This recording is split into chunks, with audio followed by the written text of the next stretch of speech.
ഈ ഒരു വീഡിയോയിലൂടെ നമ്മൾ വളരെ പ്രധാനപ്പെട്ട അപ്ഡേറ്റ് ആണ് നോക്കാൻ പോകുന്നത്. സോ അതിലേക്ക് പോകുന്നതിന് മുമ്പ് നിങ്ങൾ ലൈക്ക് എന്ന് പറയുന്നത് വളരെയധികം കൂടുതലാണ്. 200 ലൈക്കിൻ്റെ ടാർഗറ്റ് എന്ന് പറയുന്നത്. സോ എന്തായാലും ആദ്യത്തെ അപ്ഡേറ്റ് എന്ന് പറയുന്നത് കോർണർ ഷീൽഡുമായിട്ട് വന്ന പുള്ളിക്കൊരു അപ്ഡേറ്റ് ആണ്. നിങ്ങൾക്ക് എല്ലാവർക്കും അറിയാവുന്ന ഒരു കാര്യമാണ്. അദ്ദേഹം ചെന്നൈയിൻ FC യോട് വിട പറഞ്ഞിരിക്കുകയാണ്. താങ്ക് യു പോസ്റ്റൊക്കെ ആയിട്ട് നിങ്ങളെല്ലാം കണ്ടുകയാണ് ചെന്നൈയിൻ FC. സോ എന്തായാലും ഈ ഒരു സാഹചര്യത്തിൽ നമുക്കറിയാൻ സാധിക്കുന്ന ഒരു കാര്യം എന്ന് പറയുന്നത് കോർണർ ഷീൽഡ് ഒന്നെങ്കിൽ കേരള ബ്ലാസ്റ്റേഴ്സ്, അത് കേരള ബ്ലാസ്റ്റേഴ്സ് ഇത് വലിയ രീതിയിൽ തന്നെ ലക്ഷ്യമിട്ടിട്ടുണ്ടെന്നാണ് നമുക്കറിയാൻ സാധിക്കുന്നൊരു കാര്യം എന്ന് പറയുന്നത്. സോ അതുമല്ലെങ്കിൽ അദ്ദേഹം മറ്റൊരു ക്ലബ്ബായ ഈസ്റ്റ് ബംഗാളിൽ ജോയിൻ ചെയ്യുന്ന നേരത്തുള്ള വാർത്തകൾ ഇപ്പോൾ പുറത്തേക്ക് വരുന്നുണ്ട്.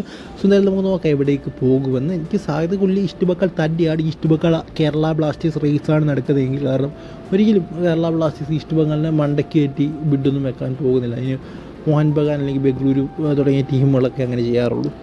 ഈ അടുത്ത അപ്ഡേറ്റ് എന്ന് പറയുന്നത് നമ്മുടെ അണ്ടർ 23 ക്യാമ്പയിൻ അവസാനിച്ചിരിക്കുകയാണ് ഈ ഒരു മാസത്തെ.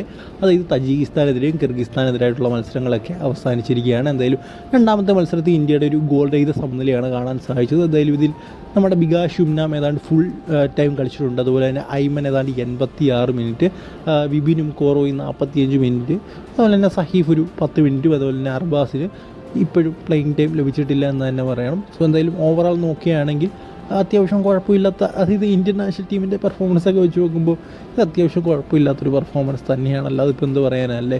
നമുക്കറിയാം ഇതൊന്നും പോരാ. നമ്മുടെ അടുത്ത ജനറേഷനാണ് ഇവരൊക്കെ, ഇവരും പോരാ. പിന്നെ നമുക്കിനി എന്ത് ചെയ്യാൻ സാധിക്കുമല്ലേ. ഇനി നമ്മൾ എത്ര നാൾ കാത്തിരിക്കേണ്ടി വരും ഇന്ത്യയുടെ ഒരു നല്ല ജനറേഷൻ വരാനായിട്ട്. സോ എന്തായാലും നിങ്ങളുടെ അഭിപ്രായം ഒന്ന് കമൻറ്റ് ബോക്സിൽ പറയുക. അടുത്ത വീഡിയോയിൽ കാണുന്നവരെ ഗുഡ്.